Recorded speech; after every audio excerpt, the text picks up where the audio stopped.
¿Estamos? Listo. Ya. Buenas tardes a todas y a todos a un nuevo taller sobre derecho animal en Latinoamérica y con lo que nos toca hoy día, que es el estudio de la protección de los animales no humanos en el derecho administrativo. Para analizar nuestro tema de estudio hemos invitado a tres importantes especialistas en la materia. Quiero agradecer en primer lugar, invitar a exponer al profesor Duván Monsalve Mantilla de la Universidad Santo Tomás de Colombia, quien nos va a hablar sobre la responsabilidad del Estado colombiano frente a los animales amenazados de extinción. Buenas tardes, profesor. Muchas gracias y es un honor para nosotros contar con su participación. Buenas tardes, profesor Alfonso, y buenas tardes a todos. Muchas gracias por su invitación. Muchas gracias. ¿Puede exponer, Duván? ¿Ya? Los vamos presentando uno por uno primero. Vale, profesor, ¿con cuánto ¿Sí? tiempo cuenta? ¿Es tan amable? Sí, unos 15 a 20 minutos aproximadamente, Duván.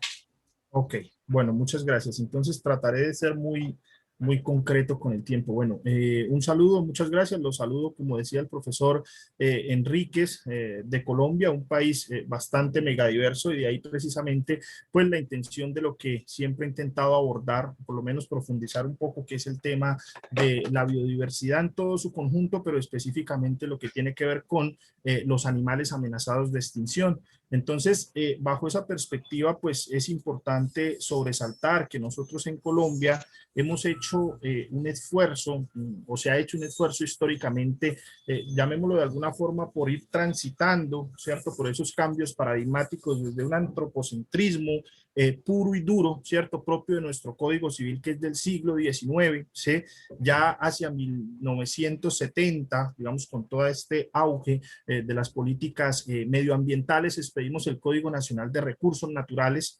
Por ahí, antes de la Constitución del 91, hacia el año 89, expedimos el Estatuto Animal bajo una visión un poco más biocéntrica.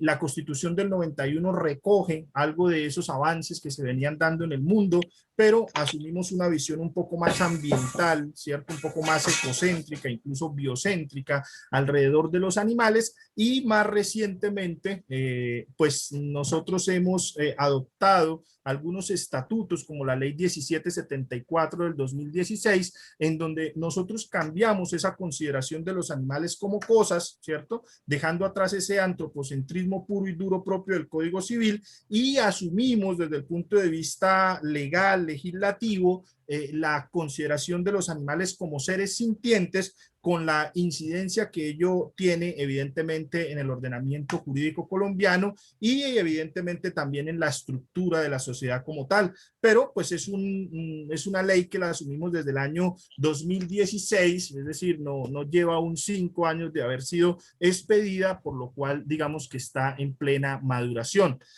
La misma ley 1774 del 2016 ha llevado a que recientemente se hayan expedido 2 estatutos que me parece que es importante resaltar. El primero de ellos, la ley 2047 del 2020, que prohíbe la experimentación y comercialización de productos cosméticos en los que hayan sido objeto de prueba los animales. Digamos que es un avance, entre comillas, pues en esas prohibiciones de la experimentación con animales. Se mantuvo en idéntica postura lo que tiene que ver con la investigación médica y la investigación científica, pero digamos que hubo una limitación en cuanto a la investigación comercial, específicamente en lo que tiene que ver con los productos cosméticos. Y también recientemente, apenas en agosto del año pasado, se expidió la ley 2054, la cual pues intenta que el Estado brinde algunos recursos en materia de atención veterinaria para animales en condición de desprotección, también para la construcción de los llamados centros de bienestar animal, que digamos que es una deuda que muchas de las ciudades, por no decir que casi todas en el país tienen, obviamente para los animales que sufren doble condición de vulnerabilidad, y todo esto, digamos, bajo el contexto de ese cambio paradigmático del que hemos venido hablando, de pasar de un tránsito, de un antropocentrismo puro y duro, propio de nuestro Código Civil del siglo XIX, a las legislaciones más recientes que podríamos decir tocan las puertas de los derechos de los animales, pero siento yo también, y pues no solamente lo siento, sino que la misma Corte Constitucional lo ha reconocido, nos encontramos más en un paradigma, llamémoslo de alguna forma, biocentrista o ambientalista desde la perspectiva de nuestra constitución política. Ahora, en cuanto a los animales silvestres, en estricto sentido, pues resulta que nosotros en Colombia, en nuestro Código Civil, hemos reconocido que los animales en Colombia se clasifican principalmente en 3 tipos de animales: los animales bravíos o silvestres, los animales domésticos y los animales domesticables, ¿cierto? En este punto específico de mi presentación intentaré hablar un poco de los animales bravíos o silvestres, haciendo una claridad que es muy importante para los oyentes, y es que Colombia es una república unitaria, ¿no? Nosotros somos una república unitaria, luego las leyes aplican en todo el territorio nacional, luego lo que quiere decir que no tenemos consideraciones específicas o particulares por los estados o por los departamentos, como realmente los llamamos en Colombia. Bajo esa perspectiva, nosotros hemos tenido un contenido obligacional en materia de animales silvestres y específicamente aquellos que se encuentran en condición de amenaza, que podemos partir de la base de un faro de luz que es la Declaración Universal de los Derechos de los Animales, es de los años 70. Si bien es cierto, es un instrumento que en Colombia pues no fue suscrito por el Estado colombiano, lo que sí podemos advertir es que es un instrumento que ha sido un faro de luz en toda esta legislación que rápidamente les comenté, pues teniendo en cuenta que justamente se ha usado como parte de los considerandos en los proyectos de ley y en las leyes propiamente dichas que se han expedido en nuestro país. Y si nosotros revisamos la Declaración Universal de los Derechos de los Animales, que insisto es de los años 70, por ahí en el artículo 12 se establece, ojo con esto, el delito de genocidio, tal cual como lo están escuchando, cuando toda una especie, cuando implique la muerte de toda una especie animal, ¿cierto? Entonces fíjense que nosotros hemos estado acostumbrados a escuchar el delito de genocidio dirigido obviamente hacia la especie humana, pero desde los años 70 se ha venido hablando también del genocidio cuando está dirigido a una especie animal y específicamente a las especies animales no humanas, obviamente con la salvedad de que nosotros también somos una especie animal, pero en este caso se refiere directamente a las especies animales no humanas. Ahora, Colombia hacia los años, hacia el año 81 específicamente, con la ley 17 de 1981, también suscribió la Convención de Comercio Internacional de Especies Amenazadas de Fauna y Flora. En el país actualmente existen cerca de 12 comités de tráfico ilegal de vida silvestre, y todos debemos aquí conocer que incluso el tráfico de animales silvestres, el tráfico ilegal de animales silvestres, es el segundo delito a nivel universal que más incidencia tiene, que más riqueza crea, riqueza entre comillas, riqueza monetaria, pero por otro lado también genera una pobreza desde el punto de vista de la biodiversidad. Ahora, posterior a la Constitución del 91, hacia el año 1994, nosotros suscribimos también el Convenio de Diversidad Biológica, que específicamente nos va a aportar algunos elementos interesantes, pero que a mí me parece muy importante sobresaltar los siguientes. Lo primero es que el Estado colombiano reconoció la diversidad biológica como interés de toda la humanidad, ¿sí? Y ojo con esto, porque esto quiere decir que el escenario de cuidado y de protección de los animales silvestres no importa solamente en nuestro Estado nacional, sino que incluso tiene una incidencia de orden internacional, y justamente allí trato yo de elaborar algunos estudios de investigación alrededor también de las obligaciones internacionales frente al Estado colombiano por la pérdida de la biodiversidad y específicamente por la pérdida del recurso faunístico. Diciéndolo de tal forma la ley 165 del 94, que Colombia asumía una responsabilidad internacional por la conservación de la misma. Ahora, desde el Código Nacional de Recursos Naturales, que es de 1970, el Estado colombiano asumió, ¿cierto?, la propiedad sobre los recursos faunísticos, cambiando un poco el paradigma, digamos, de absoluta posibilidad de uso, goce y explotación que existía con el Código Civil colombiano, y estableció, entre otras cosas, la responsabilidad del Estado colombiano de categorizar a las especies animales que se encuentren amenazadas. Bajo esa perspectiva, en nuestro Estado colombiano, a partir de la Ley 99 de 1993, en Colombia hemos venido creando y adoptando los famosos libros rojos, ¿cierto?, que son los libros rojos de especies amenazadas de conformidad con los dictámenes de la USN, es decir, la Unión Internacional de Conservación de la Naturaleza. Para que todos sepamos las categorías en las que un animal puede estar amenazado, pues principalmente son tres, ¿cierto? En peligro crítico, en peligro y en categoría de vulnerable. Y lo más triste o lo que más llama la atención en todo esto es que normalmente nosotros vamos viendo cómo vamos transitando y cómo las especies animales se van desplazando desde el grado de amenaza más mínimo, que sería el vulnerable, hasta la condición de peligro y posteriormente hacia la de peligro crítico, e incluso cuando llega la declaratoria como tal del animal en vía de extinción. ¿Cuáles son los factores que permiten determinar la categorización de los animales como amenazados? Pues son principalmente los siguientes: la rápida reproducción en tamaño poblacional de los animales, la disminución fluctuante de la misma, que haya una población pequeña o en disminución, ¿cierto?, y la viabilidad poblacional de la especie animal. Estos son los factores que por la USN se establecen para la categorización de los animales como animales amenazados.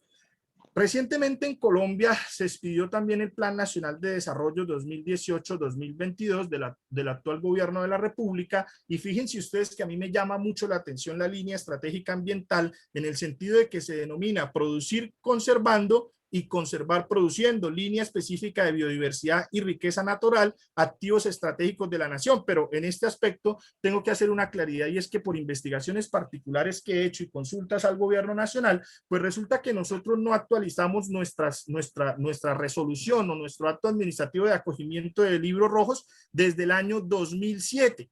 Es decir, tenemos 4 años en los cuales no hemos actualizado los libros rojos de especies amenazadas, con las cifras que al terminar trataré de compartir con ustedes. Entonces, bajo esa perspectiva, fíjense que en Colombia nuestro texto constitucional adoptó una visión medioambiental o biocentrista, ¿cierto? No tenemos una visión propiamente antropocéntrica, pero tampoco tenemos una visión del paradigma de los derechos de los animales. Incluso desde el artículo 8 constitucional, el cual es también reafirmado en el numeral 8 del artículo 95 constitucional, el Estado y los particulares, ojo con eso, asumen la responsabilidad de proteger las riquezas naturales de la nación. Es decir, es una responsabilidad que no se queda solamente en el escenario de la responsabilidad del Estado, sino que también trasciende a la responsabilidad de los particulares. Y bajo esa perspectiva, entonces en Colombia se ha diseñado pues esto con bastante atraso desde el punto de vista fáctico. Puede que en la ley esté, pero desde el punto de vista fáctico,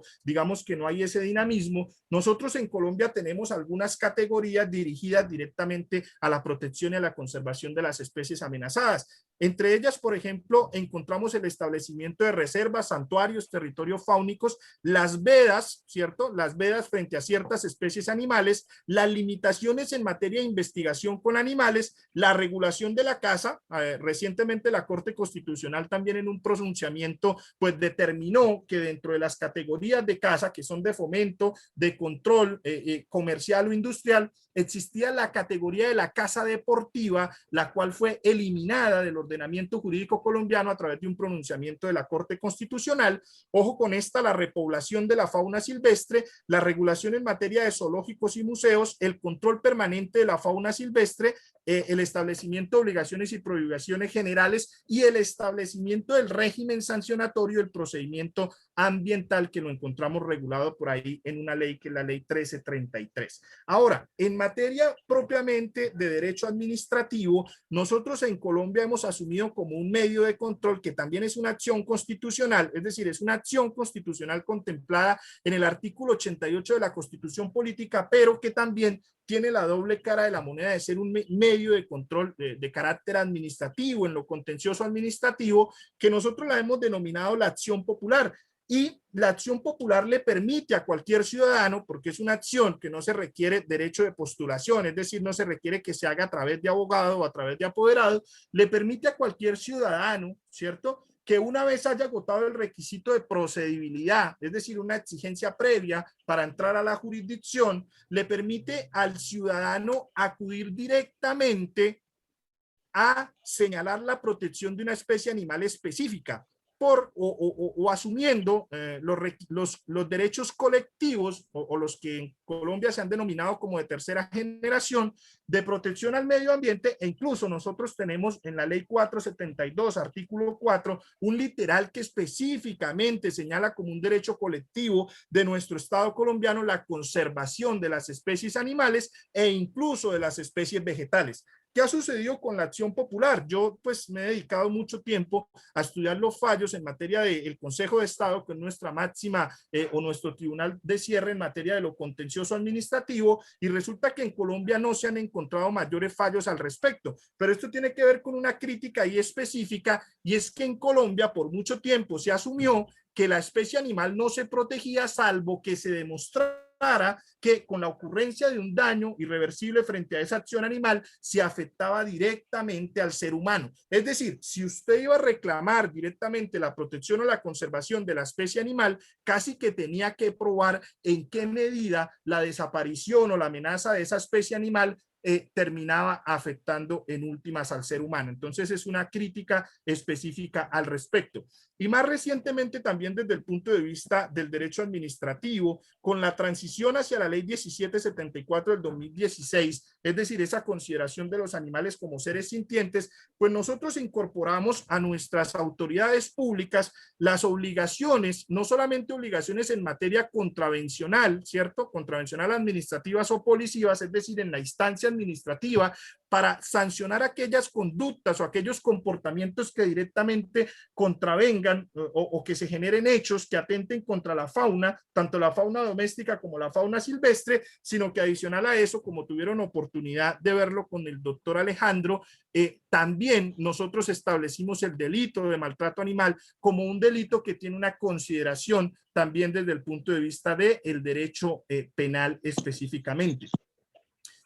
Ahora, para terminar, me gustaría llamar la atención en lo siguiente. Miren, desde el 2007 se hizo la última consolidación de libros rojos, es decir, de especies amenazadas en vía de extinción. Se estima que en Colombia en el 2017, lo cual tuvo que haber aumentado muchísimo más en estos últimos 4 años, pero se estima que en Colombia hay cerca de 490 especies animales amenazadas o en algún grado de peligro de extinción según la consideración que explicaba anteriormente. También existen cerca de 819 especies de flora.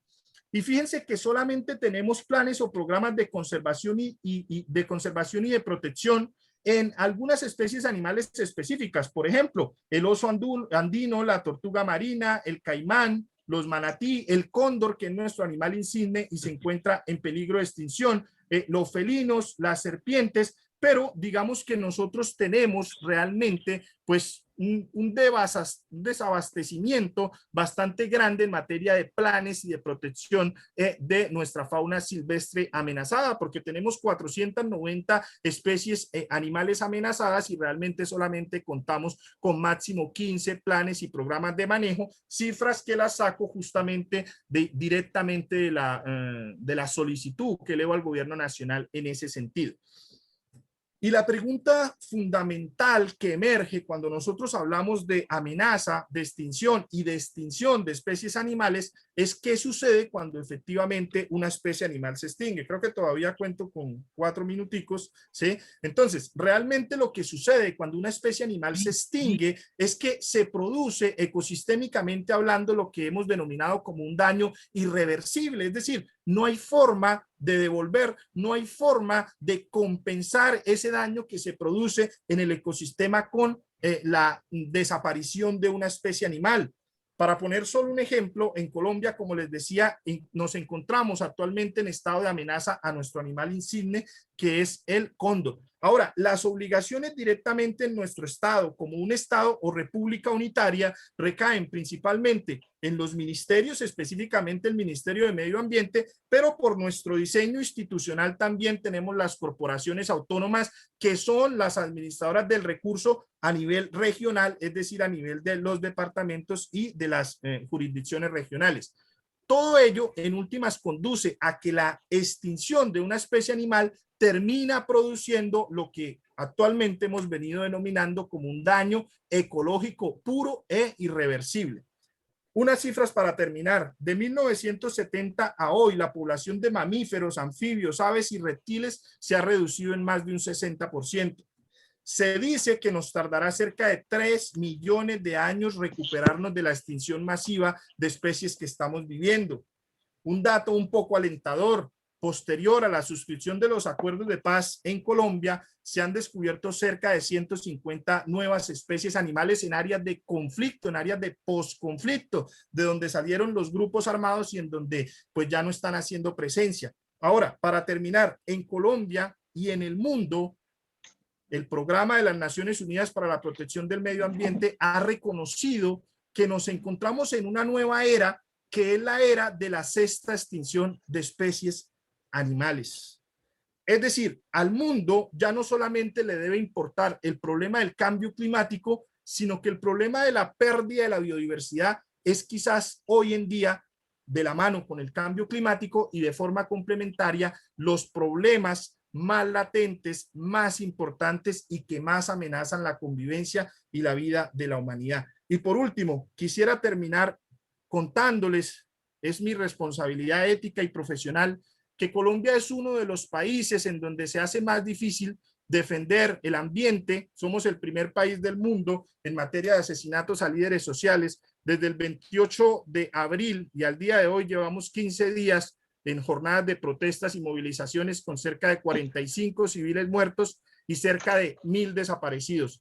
Tengo que terminar por ahí para hacer un llamado, un SOS desde mi país, porque realmente que en mi país no solamente es difícil defender los derechos humanos, sino que también es muy difícil defender los derechos universales y colectivos de protección del ambiente y de los animales. Muchas gracias. Muchas gracias, Duván, por su interesante exposición. Les comento que el profesor Monsalve se va a tener que ausentar un poquito antes, producto de algunos compromisos personales previos. Por lo tanto, si tienen algunas preguntas dirigidas expresamente al profesor Monsalve, pueden hacerlas a partir de este momento en el chat. Mientras esperamos alguna consulta, yo le quisiera hacer una pregunta al profesor Duván en un tema que no lo tocó tan directamente, pero que tiene cierto interés, que tiene que ver con aquellas especies que se denominan muchas veces bajo la expresión de especies invasoras, ¿ya? En la legislación chilena, por ejemplo, el estándar de protección es considerablemente más bajo respecto de la especie invasora que en relación con aquellas especies protegidas, por ejemplo, o que forman parte del patrimonio nacional. Entonces, me gustaría preguntarle acerca de cómo es la situación en Colombia y cómo ve usted la situación particular de las especies invasoras que en el fondo efectivamente pueden causar un daño ecosistémico, un daño también a la población humana, pero en el fondo son animales también que tienen sus propios intereses y como hemos aprendido aquí también, tienen alguna cierta o deberían tener una cierta protección moral y también jurídica. Vale, muchas gracias. Profesor Alfonso, en Colombia directamente eso se trabaja o se maneja a través de la regulación que existe de las formas de control o de caza, ¿sí? Es un tipo de control, o mejor, es un tipo de caza que se ejerce a través del control específicamente en materia de especies invasoras y no tiene, digamos, no tiene el mismo escenario de protección o el mismo de marco de protección de los animales que son, digamos, propios de nuestro terreno o de nuestro ecosistema. Incluso actualmente se está presentando en Colombia algo que seguramente algunos habrán escuchado, que es el tema de los hipopótamos de la hacienda Nápoles de Paulo Escobar Gaviria, que hoy en día se ha dicho que es una especie invasora que está también pues afectando a otras especies animales. En últimas, no es el mismo tratamiento, pero recientemente pues existe una pugna bastante grande porque evidentemente, como tú lo decías, pues también está el escenario de quienes hablan de la no posibilidad de caza de los mismos, darle muerte a los mismos, y existe, digamos, el otro escenario que habla de la necesidad imperiosa, toda vez que con esta especie invasora, pues también muchas especies terminan afectándose. Es un tema que se ha llevado a nuestras cortes. Estamos esperando resolución de las mismas, pero es un tema que actualmente tendrán que abordar las altas cortes específicamente en nuestro país. Muchas gracias, Dubán. Aquí hay otra pregunta para usted. Pregunta Amelia. Muchas gracias. A mí me quedó la duda respecto de la acción popular. ¿Es para animales en particular, particulares o especies en general?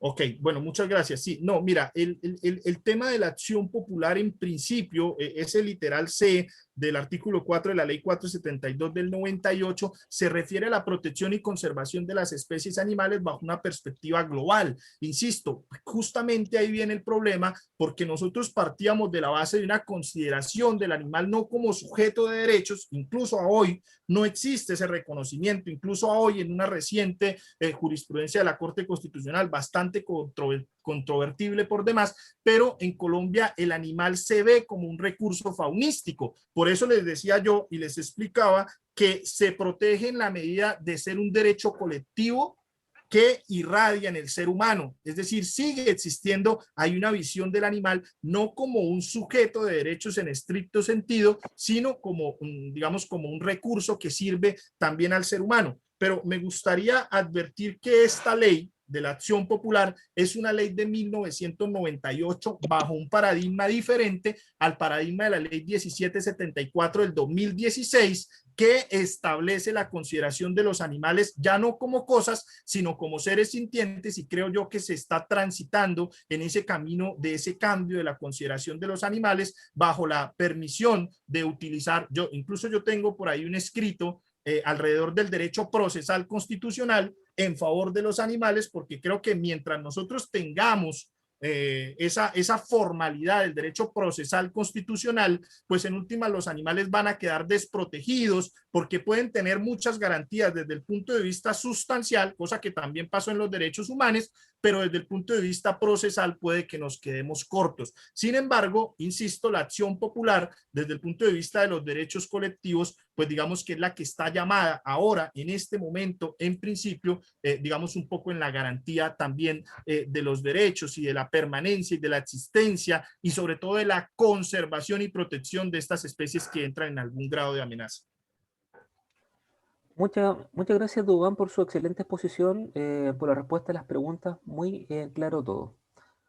Para continuar con nuestro programa, quisiera invitar a Florencia Trujillo Aburto, quien es abogada, y nos va a exponer acerca de un tema muy importante, fauna silvestre en Chile y competencias del servicio agrícola y ganadero. Buenas tardes, Florencia. Muchas gracias también por aceptar nuestra invitación y por estar aquí con nosotros esta tarde.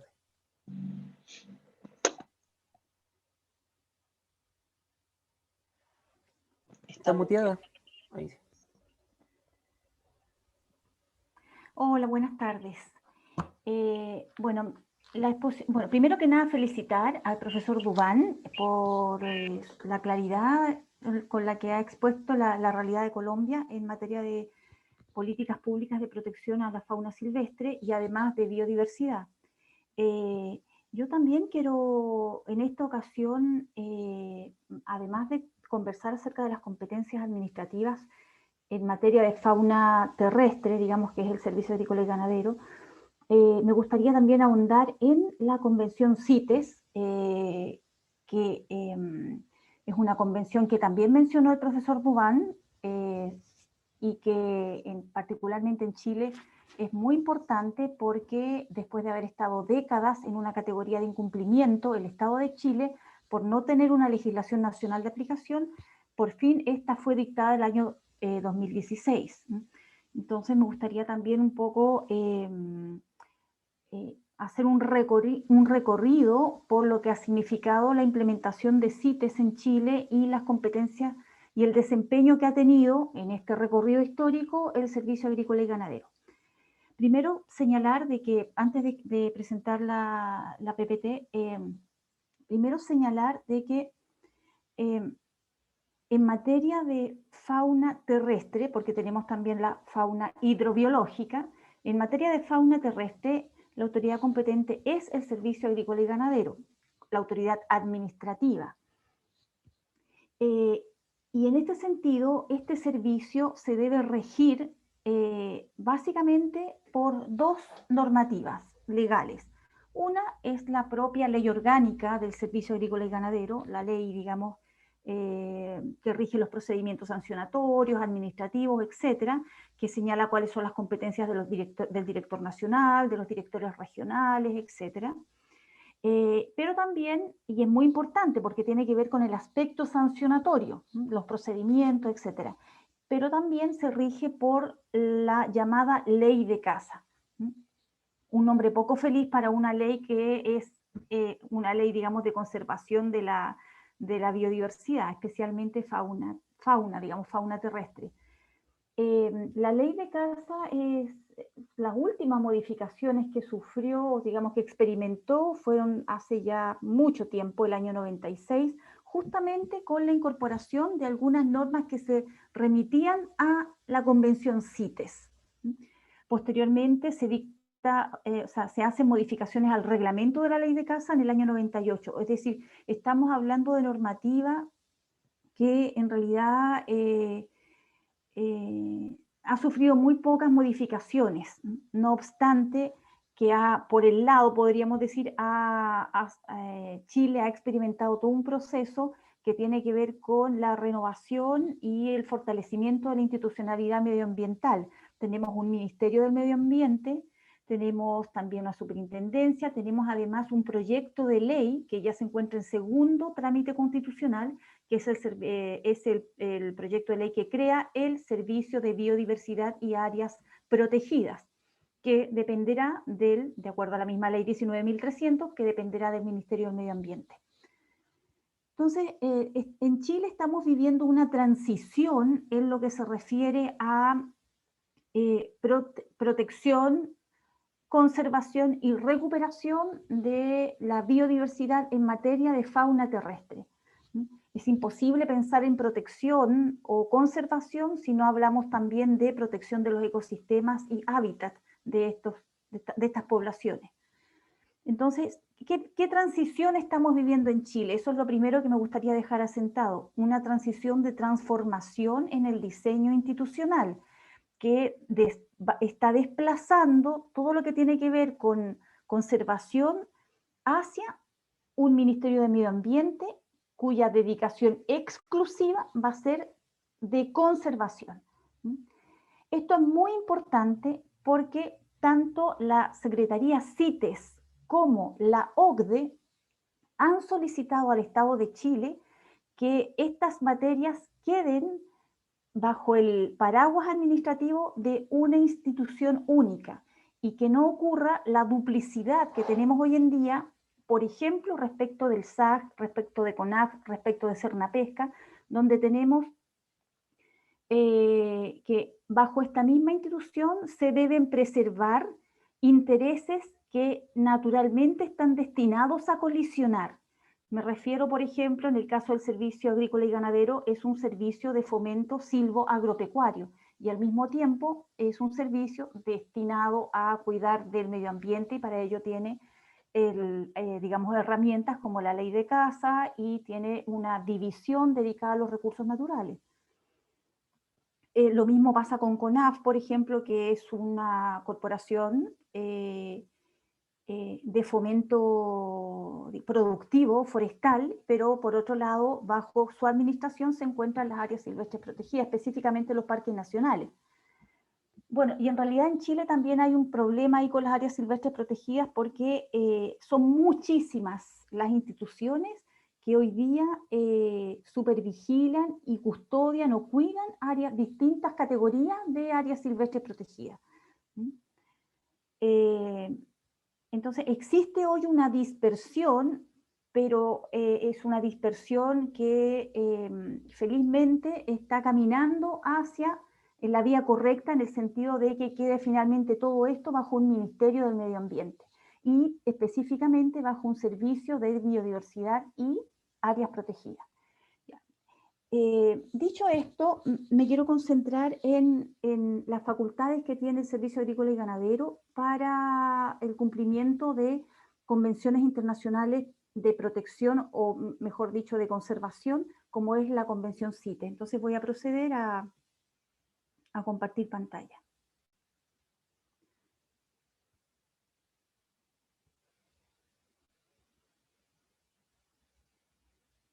Ya. ¿Se ve, verdad? Sí, ¿Sí? muy bien. Sí, se ve, Muy bien. pero puede quedar en modo presentación, por favor, profesora. ¿Ahí? Perfecto. Ahí sí. Ya. Ay, perdón. Ay. Ay, no, momento. Que, a ver,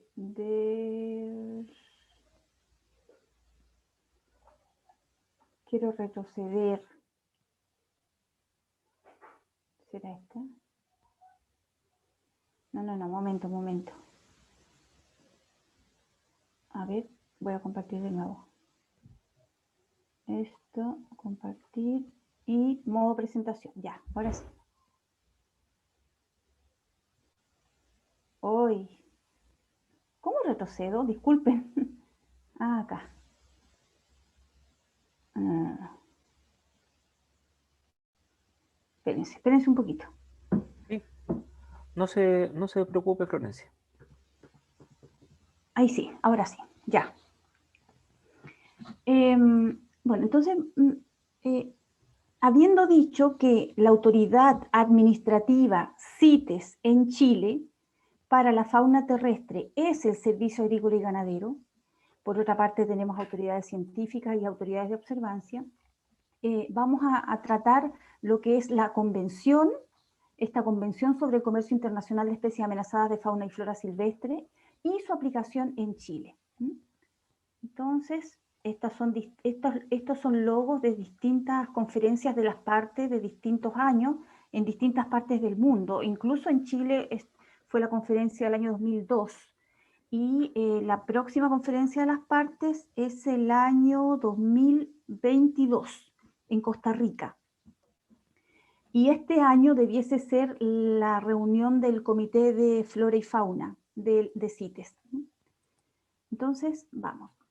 Primero, lo que vamos a decir es que CITES, también conocido como Convenio de Washington, es un acuerdo internacional firmado inicialmente por 80 países, dentro de los cuales estuvo Chile. Chile es uno de los primeros países en firmar esta convención. Entró en vigor en Chile el 1 de julio del año 75. Y lo otro importante de señalar es que tiene un carácter global. A la fecha hay casi 200 países o más de 180 países que han firmado esta convención. Es muy extraño que haya un país que no haya firmado esta convención. Esta convención es una convención que no prohíbe el comercio de especies protegidas, de flora y fauna, sino que lo regula. Es decir, no es como... O sea, tiene un carácter especial porque tiene que ver con el comercio internacional de estas especies. Es decir, no es una convención de carácter abolicionista o de defensa de los derechos animales, y en ningún sentido va por esa línea, sino que más bien es una convención que busca asegurar la supervivencia de las especies mediante una regulación estricta de las formas de comerciar estas especies o sus productos, partes o derivados. Eso es lo primero que hay que aclarar respecto de la naturaleza de esta convención. Ya. Segundo, vamos a ver cuál es el objetivo de CITES. Leamos en conjunto, por favor. El objetivo es garantizar la supervivencia de determinadas especies de fauna y flora silvestres que son, y esto es lo importante, que son o puedan ser objeto de comercio internacional, mediante regulaciones obligatorias de explotación sostenible y de comercio estricto, digamos, normas de comercio estricto. Ahora bien, hay ciertos casos en que, la regulación es tan estricta que incluso prohíbe el comercio de ciertos especímenes o de ciertas especies. Estamos hablando, por ejemplo, de la prohibición de comercio internacional de especímenes o partes o derivados que pertenezcan a especies que estén listadas en el apéndice 1 de CITES, es decir, de animales ya derechamente en peligro de extinción. En esos casos hay una prohibición de comercio internacional con ciertas excepciones. Por ejemplo, la excepción puede ser que el comercio internacional sea para fines educativos o bien para fines científicos de investigación. Esas son las únicas excepciones que autorizan a este comercio internacional de especies CITES 1 o del apéndice 1 de CITES o en peligro de extinción de acuerdo al listado de CITES. Ahora bien, también quiero hacer otra salvedad. Cuando la nomenclatura que usa CITES no es la nomenclatura del uso común y frecuente del sentido de las palabras. Es una nomenclatura específica. ¿Qué quiero decir con esto? Que cuando CITES, la convención, se refiere a comercio internacional, no necesariamente se refiere a actos de naturaleza comercial. Por ejemplo, más bien se refiere al hecho del movimiento transfronterizo, digamos, del cruzar fronteras, del pasar de un país a otro. A eso se refiere con comercio internacional. Es por eso que,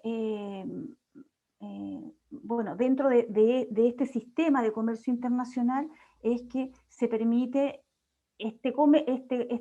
digamos, este traspaso de frontera de determinados animales que respecto de ellos hay una prohibición de comerciar o de cuyo traspaso, digamos, o intercambio sea para fines primordialmente comerciales. En esos casos hay prohibición en el caso de los CITES 1. ¿Mm? Ya, entonces, ahora, ¿cuáles son los principios o fundamentos de CITES? Los principios o fundamentos de CITES, y así está establecido y expresado en la convención misma, son los apéndices de CITES. Es decir, el corazón de CITES son estos listados, estos apéndices.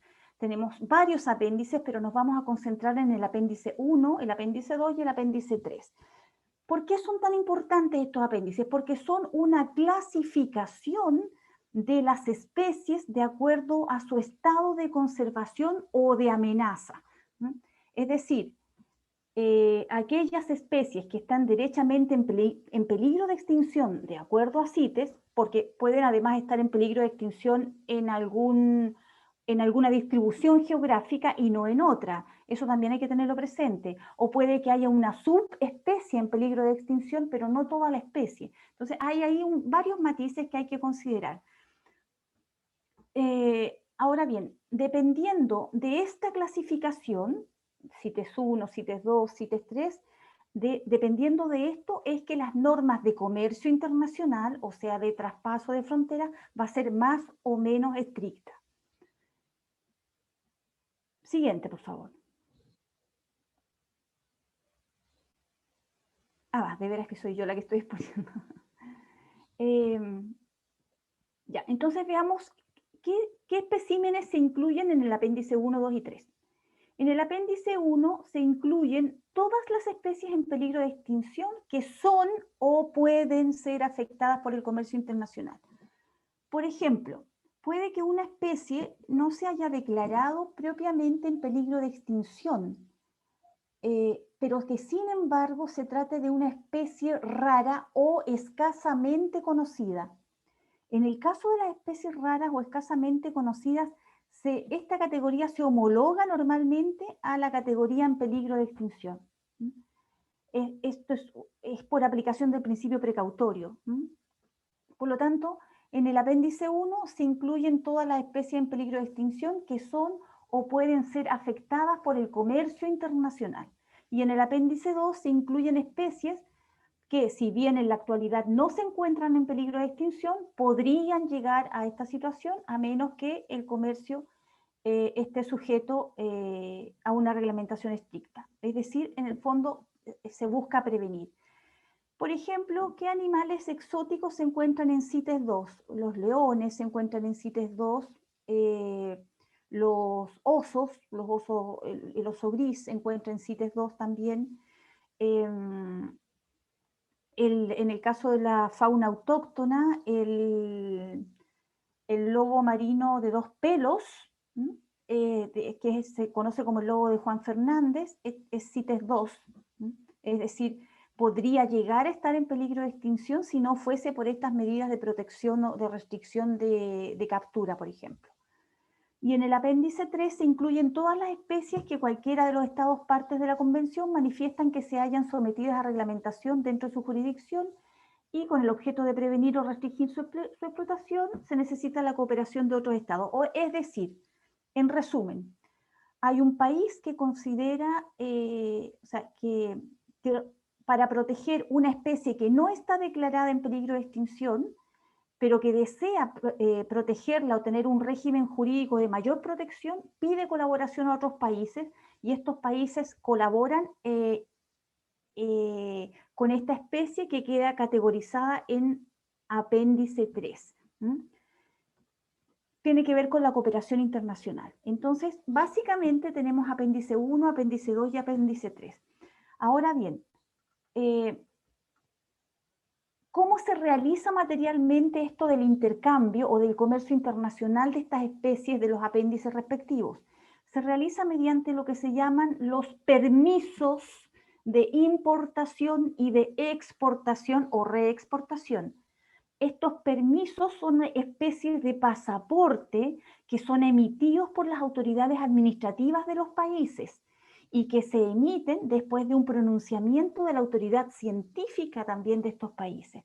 A su vez, estos países tienen autoridades de observancia, que normalmente son policías, aduanas, que van a velar porque se cumpla y van a fiscalizar que se cumplan estas restricciones y normativas de comercio internacional. En el caso del apéndice 1, por ejemplo, para poder, por ejemplo, no sé, un centro de investigación o un centro de rescate o un santuario quiere recibir un animal de una especie apéndice 1, supongamos que desde Argentina se quiera trasladar un cóndor a Chile en un programa de conservación, o un huevo de cóndor. Entonces, en este caso, se tiene que contar con un permiso de importación, porque los cóndores son CITES 1, se tiene que contar con un permiso de importación y a la vez un permiso de exportación. Solamente contando con ambos permisos, que se entregan previo pronunciamiento de las autoridades científicas de los países respectivos, en ese caso, digamos, solamente contando con esos permisos se podrá autorizar este traspaso. Y siempre y cuando sea para fines de investigación o científico o para fines de educación. En el caso de un apéndice 2, supongamos en el caso de que se quiera trasladar a, por ejemplo, un zorro culpeo de un país a otro, que está en el apéndice 2, se requiere solamente contar con el permiso de exportación. No se requiere contar con el permiso de importación. Es menos restrictiva la norma para autorizar el traspaso de frontera, y así sucesivamente.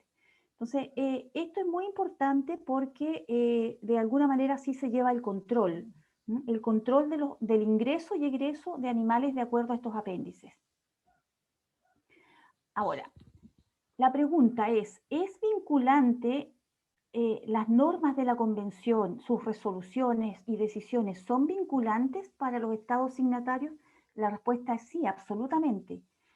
Tan vinculantes son que el Estado de Chile durante muchos años, creo que se los comenté en un principio, durante muchos años estuvo en una categoría de incumplimiento, la categoría 2, porque habiendo firmado el año 73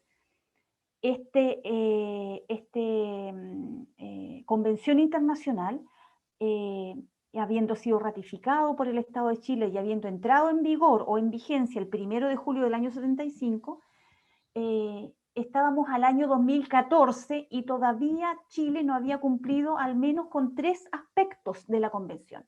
El primero era que no tenía una legislación nacional de aplicación. Hoy sí la tenemos, pero a partir del año 2016.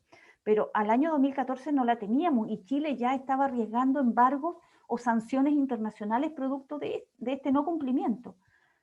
En segundo lugar, en las instituciones, el diseño institucional chileno para el cumplimiento de CITES era abiertamente lo opuesto a lo señalado por CITES. ¿En qué sentido?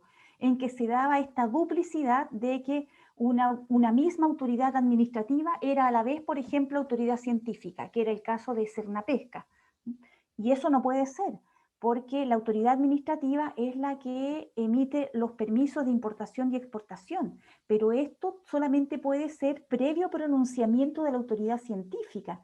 Entonces, la autoridad científica en algún momento puede ser la contraparte y puede objetar el que se emita un permiso de comercio en el fondo, un permiso de importación. No puede ser entonces que en una misma institución exista la autoridad administrativa y al mismo tiempo la autoridad científica.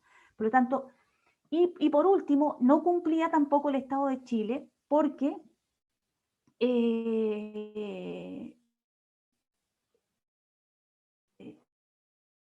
no se cumplía con el árbol de decisiones.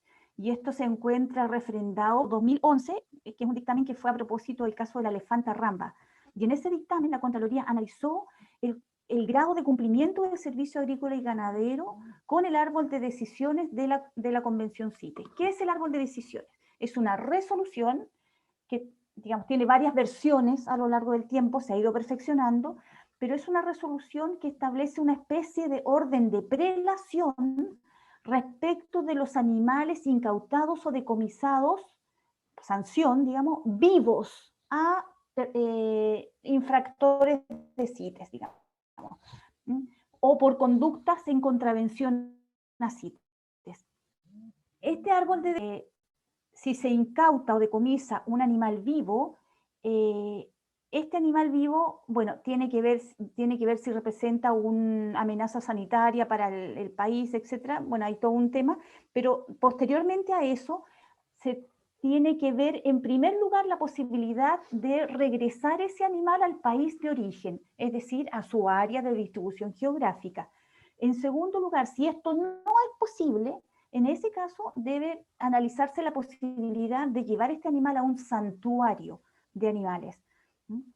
Si esto no es posible, puede el animal llevarse a un zoológico, y siempre y cuando este zoológico cumpla con ciertas condiciones de bienestar animal y seguridad y todo lo demás. Ojalá programas de conservación, etc. Y si esto no es posible, al final puede entregarse el animal en manos de un tercero idóneo, pero que en ningún caso puede ser el mismo infractor. Entonces, ¿qué es lo que pasaba hasta hace algún tiempo atrás?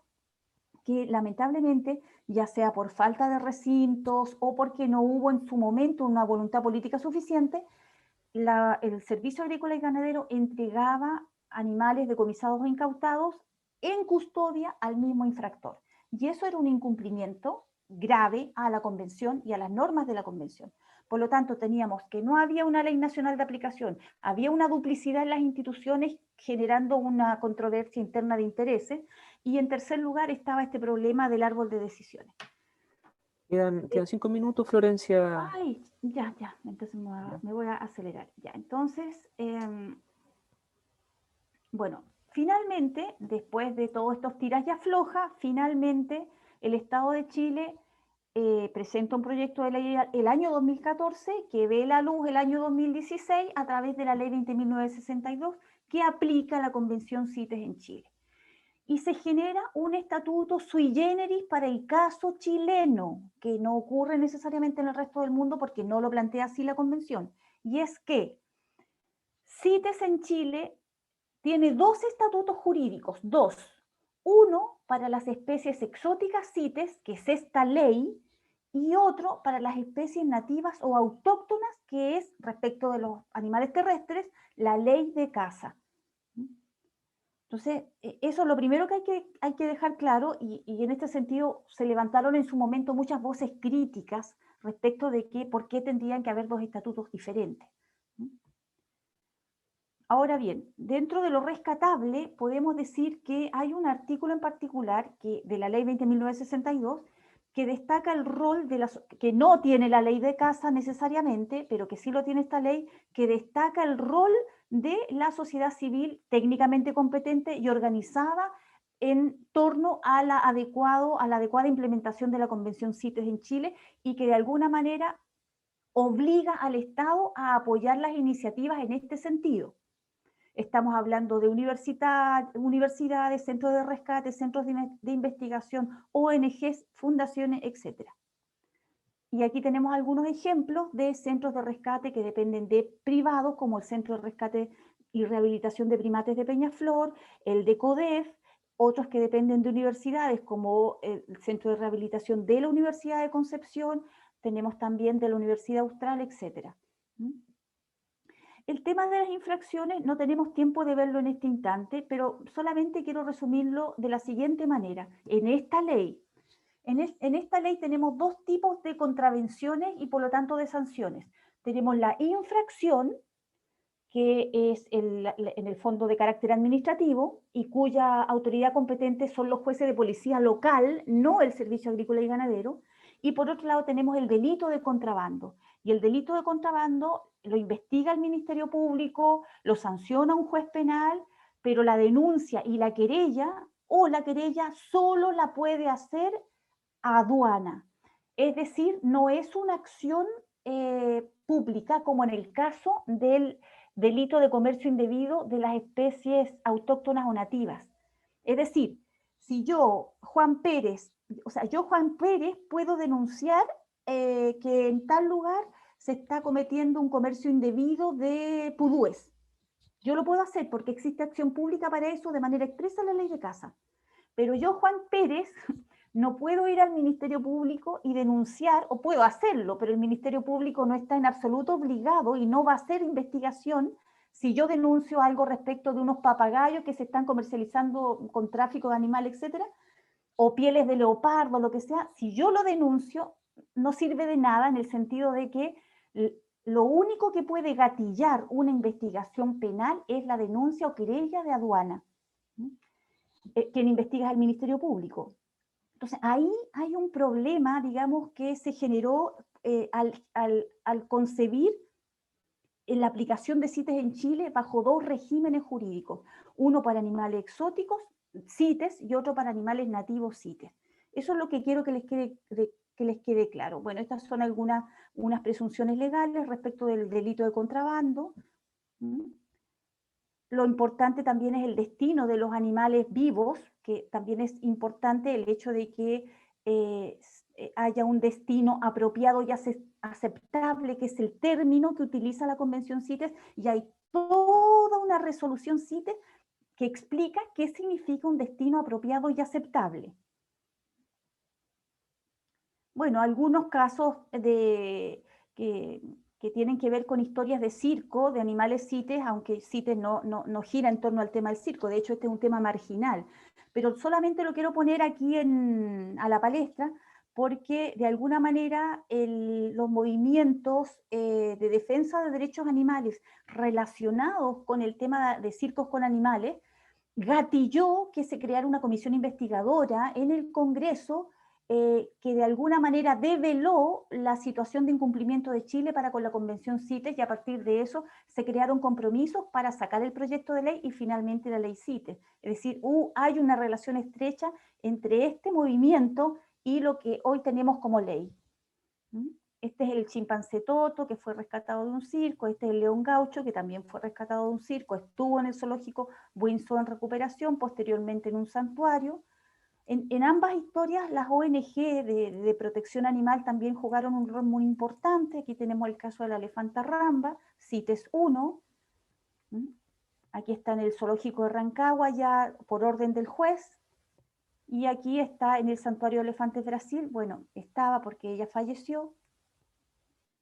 Y finalmente un anónimo africano, que es hasta que los leones tengan sus propios historiadores, las historias de cacería seguirán glorificando al cazador. A propósito de lo que decía el profesor Dubán, de esta visión, este paradigma biocéntrico de hoy en día, que de alguna manera ve con ojo crítico, y esto lo refleja también, ¿no? El tema del antropocentrismo.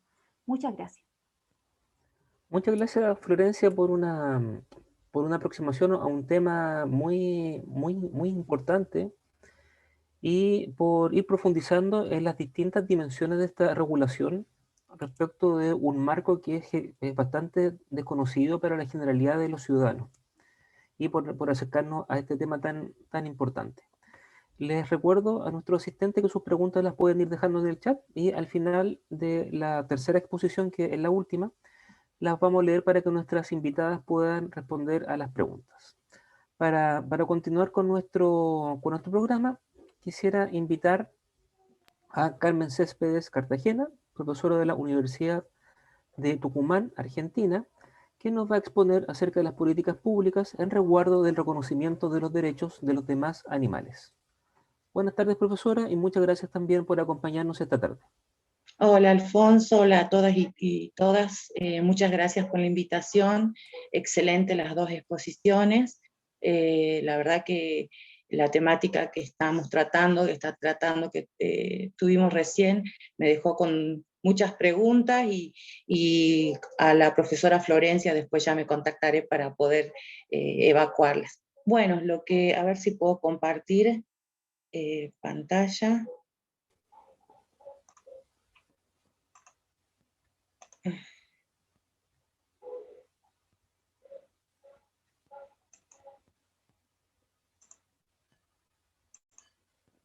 Díganme si se ve bien, por favor.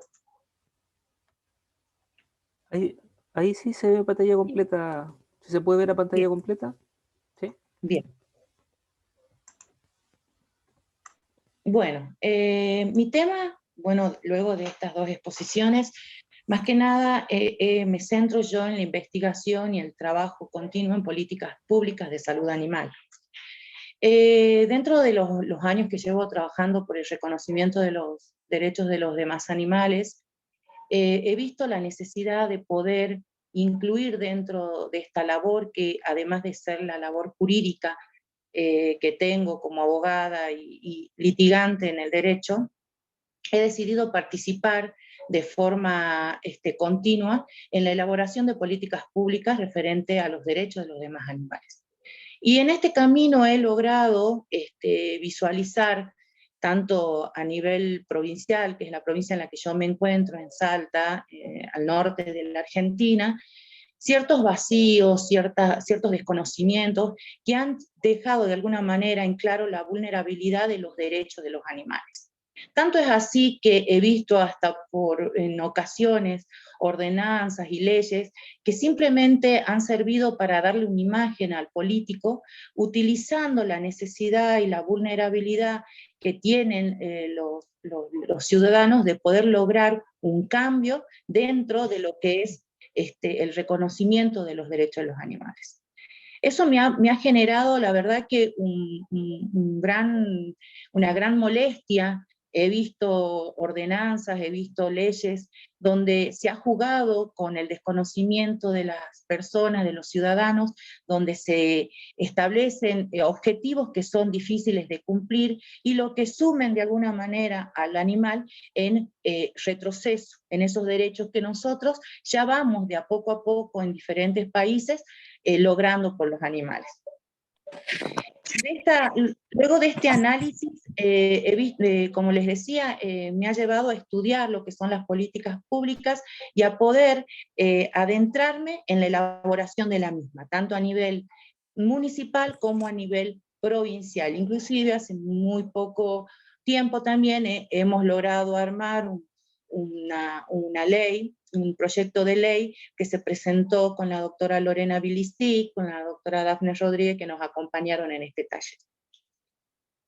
Cuando hablamos de políticas públicas, lo principal que tenemos es en pensar qué son las políticas públicas, concepto importante para analizar, ¿sí? Políticas públicas son acciones de gobierno con objetivos de interés público que surgen ¿de qué? De aquellos deseos que tiene la sociedad de poder hacer frente a ciertas necesidades que la sociedad ve. ¿Sí? Son decisiones que tienen que ser sustentables. ¿En qué se tienen que sustentar? En un proceso de diagnósticos, un análisis de factibilidad. Y uno dice esto, ¿cómo podemos empezar nosotros, ciudadanos comunes, a buscar algo que nosotros diagnostiquemos, que nosotros analicemos? Si se puede. ¿Cómo se puede? Haciendo un trabajo serio. Todos los ciudadanos tenemos derecho a vivir en una sociedad donde no nos veamos afectados por ciertos intereses que para nosotros son importantes. Y eso se lo tenemos que demostrar y hacer ver a la sociedad. ¿Qué se trata de hacer con las políticas públicas? ¿Sí? Solucionar estos problemas específicos dándole participación a la ciudadanía. Sabemos que dentro de lo que es el enfoque político, dentro de lo que es la labor de los tres poderes del Estado, se centran en la economía, en la educación. Entonces nosotros como ciudadanos tenemos que hacer ver que existen otros paradigmas, otros cambios, como el ambiente, como el derecho animal, que deben ser parte de la agenda de las políticas públicas.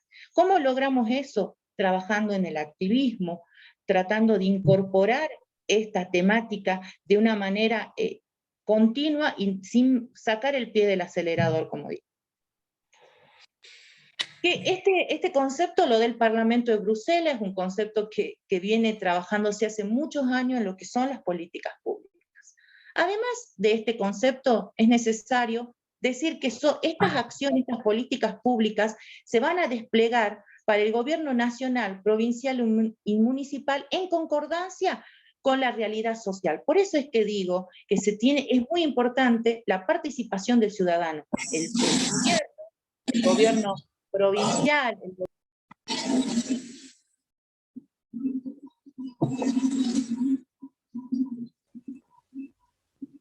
¿Aló? Sí, está muteada Carmen.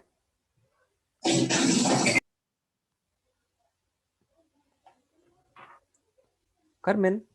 Ahora, ahí, ¿me escuchas? Sí, ahí sí. No sé por qué se muteó. Bueno. Sí.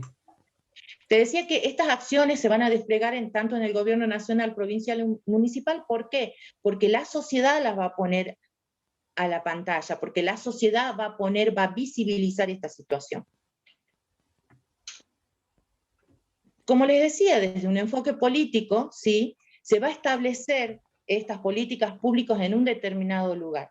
Ese determinado lugar va a tener que analizar de manera muy, pero muy detallada cuáles son las necesidades del gobierno en el cual quiere implementar estas políticas públicas.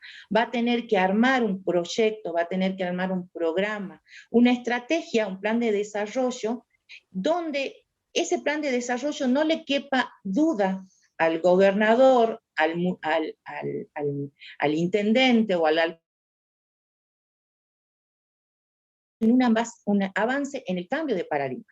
Elaborar leyes y ordenanzas sin tener en claro el enfoque político en el cual estamos avanzando, sin tener en claro la doctrina que estamos llevando, va a ser como retroceder. Nosotros siempre decimos que tanto en el derecho ambiental como en el derecho animal tenemos principios que nos deben regir. ¿Sí? Esos principios tienen que también ir adecuándose a estas doctrinas a las cuales nosotros nos vamos a aferrar para poder trabajar en el reconocimiento de los derechos de los demás animales.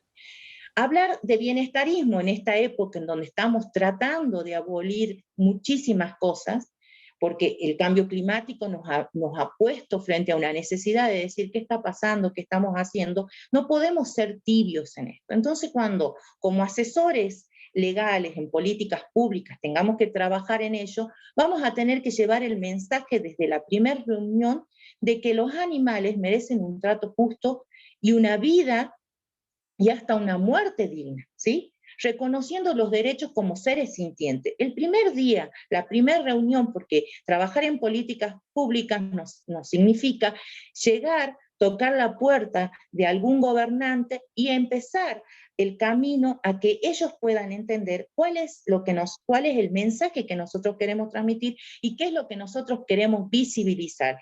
Y ese esquema socioeconómico que nosotros estamos defendiendo, cómo va a cambiar a la sociedad y en qué va a producir avances en nuestra sociedad. Estas políticas no solamente tienen que ir encaminadas al reconocimiento de los derechos de los demás animales, sino también a la sensibilización. Y aquí un rol importante del ciudadano.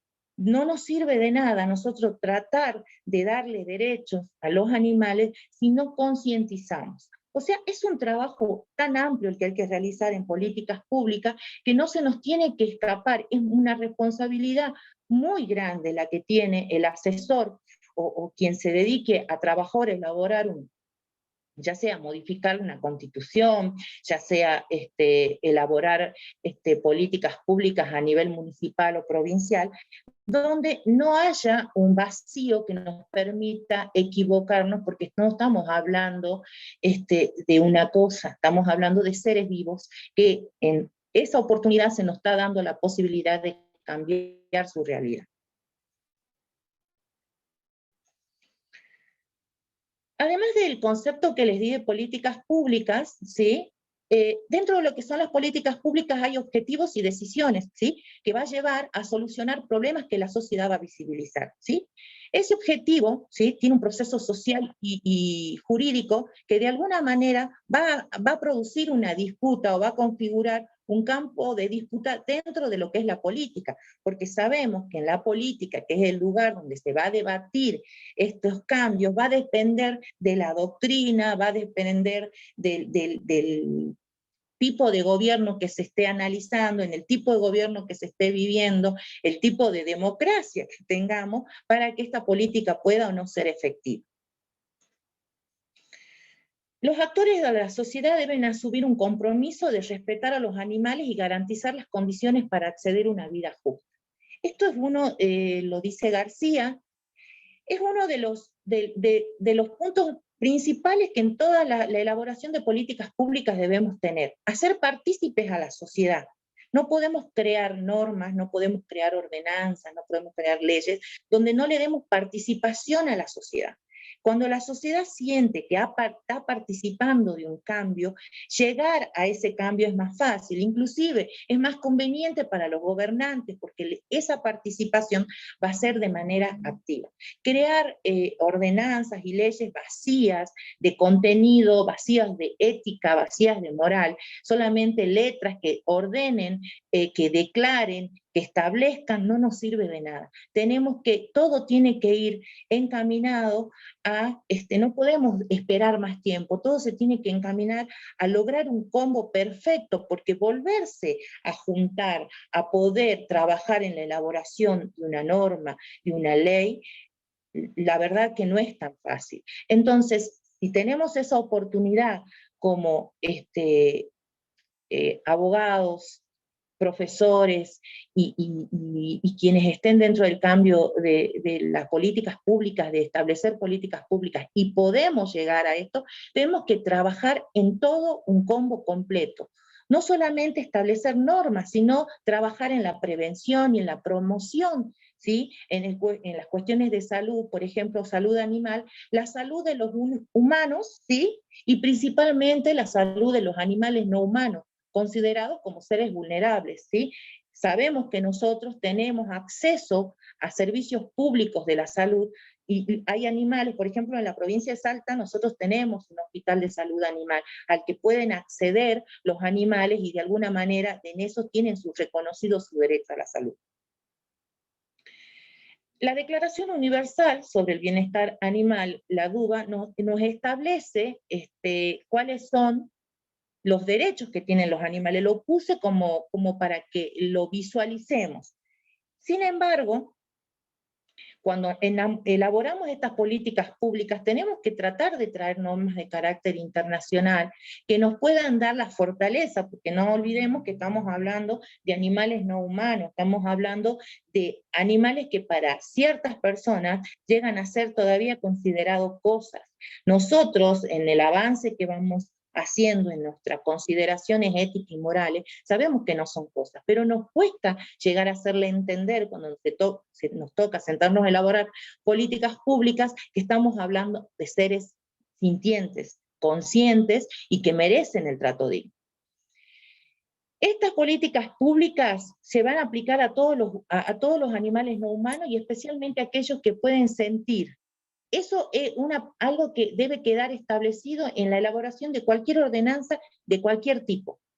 Se van a aplicar a todos los animales que sientan dolor, placer, estrés, los animales vertebrados, como los mamíferos, los aves, los reptiles, los anfibios, los peces. Esta categoría, por tanto, comprende a los animales silvestres y a los animales humanos, no humanos, dependientes, como por ejemplo, el animal que está bajo nuestro cuidado. ¿Por qué hacer toda esta especificación taxativa de qué animales van a estar dentro de las políticas públicas? Porque siempre, para no dar cumplimiento a las políticas públicas, van a establecer que no se detalló, que no se especificó, y eso va a ser de alguna manera un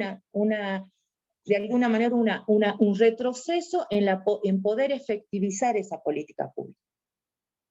Cuando hablemos también de políticas públicas, le debemos dar ese enfoque ético, y ese enfoque ético lo podemos, a pesar de que viene de esta Declaración Universal del Bienestar Animal, a través de las 5 libertades, ¿sí?, que nos establece esta declaración. Libertad deben ser libres de hambre, sed, nutrición, tienen que ser libres de incomodidades, libres de dolor, lesiones y enfermedades, libres de miedo o estrés, libertad de expresar su comportamiento. Todos estos detalles, todas estas normas, por más que sean bienestaristas, las debemos traer, incorporar a nuestras políticas públicas. Es necesario, no es sobreabundante incorporarlas, no, es necesaria dentro del prólogo, dentro de la fundamentación de estas políticas públicas, se las debe incorporar, porque es necesario, porque esto va a ser también de alguna manera una forma de educar a las personas, a la sociedad y principalmente a los gobernantes, quienes van a hacer efectivas las políticas públicas. Dentro del enfoque ético, también es necesario que tengamos presente que esta aprobación de leyes va a traer reconocimiento, y estos reconocimientos van a condicionar el reclamo social de los mismos. ¿A qué voy con esto? De nada nos sirve trabajar o reunirnos en querer pretender elaborar políticas públicas y que nos den soluciones sin un documento donde quede establecido qué es el avance legislativo, normativo en el que estoy trabajando y el cual se va a aprobar para reconocer los derechos de los animales. Es importante esto más que nada para los activistas, para quienes forman parte de este cambio, esta búsqueda de cambio radical, el entender que las soluciones a corto plazo, en vez de ayudar a los animales, los perjudican. De alguna manera retrasa ese reconocimiento por los que muchos abogados hemos estado trabajando durante años y tratando de conseguir en pos de los animales. El sentarnos simplemente por una cuestión de época política, una cuestión de la foto que necesita el funcionario para poder continuar en el cargo que ocupa, o para ascender del cargo en el cual se encuentra, no nos sirve. Tenemos que presionar a que esas políticas públicas puedan incorporarse de manera efectiva. Y este enfoque ético también va a venir de la mano del reconocimiento de la aprobación de estas leyes efectivamente, incorporando la ética y también el enfoque político. Cuando yo les hablaba de la cuestión esta de la fundamentación de por qué yo deseo que se elabore una ordenanza o una ley, vamos a también tener que especificar cuál es la mirada bienestarista y cuál es una mirada un poco más evolucionada, y vamos a tener que nombrar quiénes son los expositores de esta temática, y va a ser necesario ponerlo. ¿Por qué? Porque no nos olvidemos que siempre en el mundo, en la generalidad, se trata de hablar del bienestar animal, y nosotros ya estamos más allá del bienestar animal. A nosotros no nos sirve el bienestarismo, nosotros estamos yendo por el abolicionismo, y el abolicionismo tiene una corriente que no se puede explicar de una forma rápida, necesita de alguna manera un detalle específico de qué es lo que se está buscando y por qué se está buscando eso. Yo pienso, es una apreciación muy personal, de que esperar y avanzar de a poco en algunas cuestiones no nos sirve. Nuestro planeta está necesitando de alguna manera un cambio radical. esta situación de la pandemia del COVID nos ha puesto en nuestros ojos, frente a nuestros ojos, situaciones que no pueden seguir pasando y no tenerlas en cuenta. Les decía que cuando empecemos a una política pública, la que sea, la elaboración de cualquier, no sé, por ejemplo, el control de la fauna urbana, la elaboración del derecho a la salud pública que tiene un animal, la elaboración del cambio de la constitución de un Estado, ya sea a nivel provincial o a nivel nacional, todo tiene que ir dentro de la fundamentación con un cuadro de evolución de cómo se va pasando de un camino al otro, primero el utilitarismo, luego el bienestarismo, luego la abolición, y poder de esa manera aclararle a los funcionarios por qué se quiere llegar a ese lugar. Y no es, como les vuelvo a repetir, no es sobreabundante, es necesario, no lo entienden. Por ahí el derecho ambiental es mucho más abierto y entendido para eso. El derecho animal todavía es algo que no logran entender y que de alguna manera, como con mucha paciencia, tenemos que lograr que lo entiendan. Bueno, esto les tiro conceptos, mis filminas son muchas, no las voy a poder en los 20 minutos. Por tal motivo les digo que las políticas públicas de protección, y les pongo entre comillas, bienestar animal, yo siempre prefiero decir políticas públicas de protección, trato digno y ético de los demás animales, se constituyen un instrumento por el cual se deben guiar en esa política pública, en esa ordenanza de, por ejemplo, control poblacional de la fauna urbana, debe ser un instrumento en donde se encuentre una guía, se coordine, se trabaje con los diferentes actores, ¿sí?, dentro del campo o el enfoque político, dentro del ámbito político, y se dé participación a la ciudadanía, ¿sí? Se trata de buscar de alguna manera por ahí hasta cortar los costos, ¿sí?, dándole participación a estos grupos de ONG que de alguna manera quieren trabajar y ayudar a los animales. Dentro de estas políticas públicas se debe centrar principalmente en el mensaje, en el problema del maltrato, el concientizar el no al maltrato, el no al abandono, evidenciar la salud pública, que es necesaria que los animales puedan acceder a la salud pública y que no solamente, si no se puede a través del Estado, lo hagan a través de sus propios guardadores, su propia familia, quien tiene la obligación de cuidar de ellos, ¿sí? De esta manera se va a mitigar y transformar los efectos en el transcurso de las funciones mientras se va elaborando todo esto, todo este proyecto que se pretenda aprobar o que ya esté en funcionalidad. Yo creo que toda política pública la debemos siempre terminar, y el corolario que debemos poner siempre en cualquier elaboración de un proyecto es Jeremy Bentham. ¿Para quién? ¿Sí? El principio del tratamiento humano que nos impone la obligación de no caer o de no causar a los animales sufrimiento innecesario, ¿sí? Para él, él nos genera a nosotros un cambio ultra diametral, donde para él un ser vivo es importante por el hecho de sentir, por el hecho de la capacidad de sufrimiento y de goce que tiene.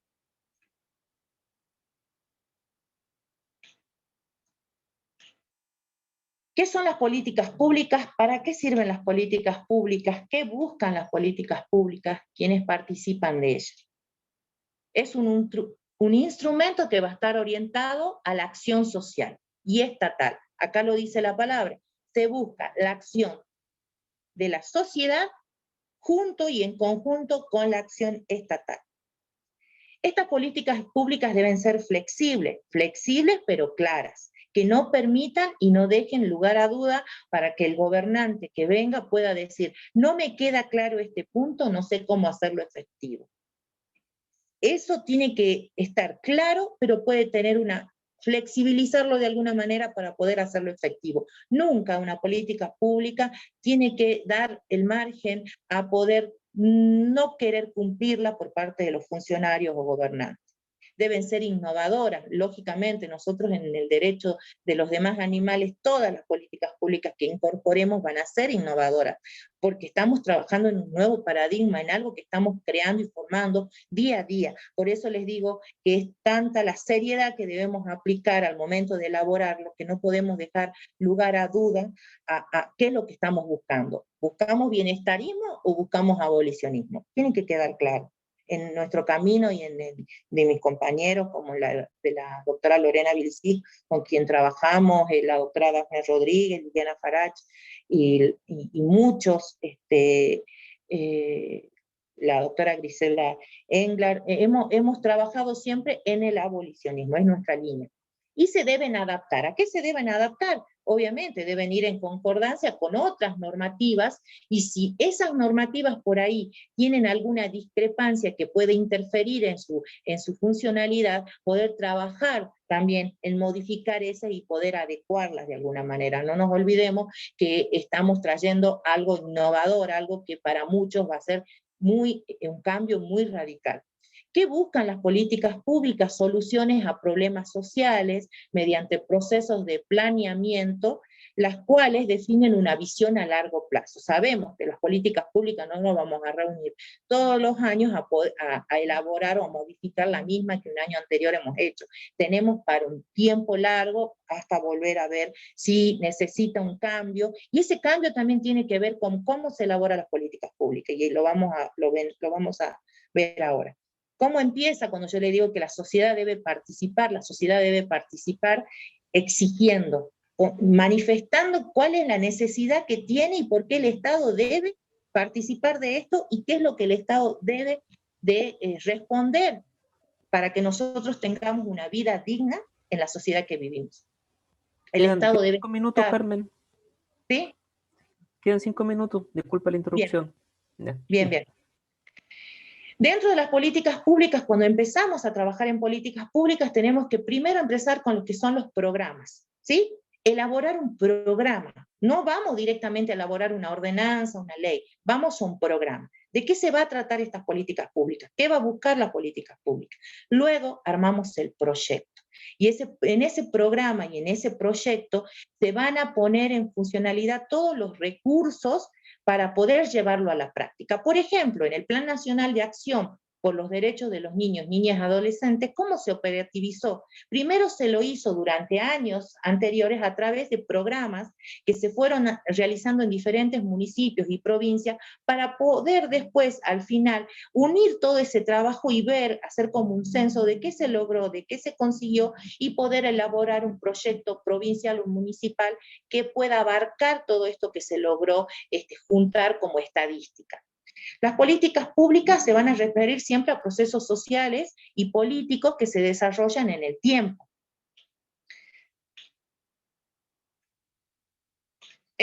Los programas es una construcción técnica, ¿sí?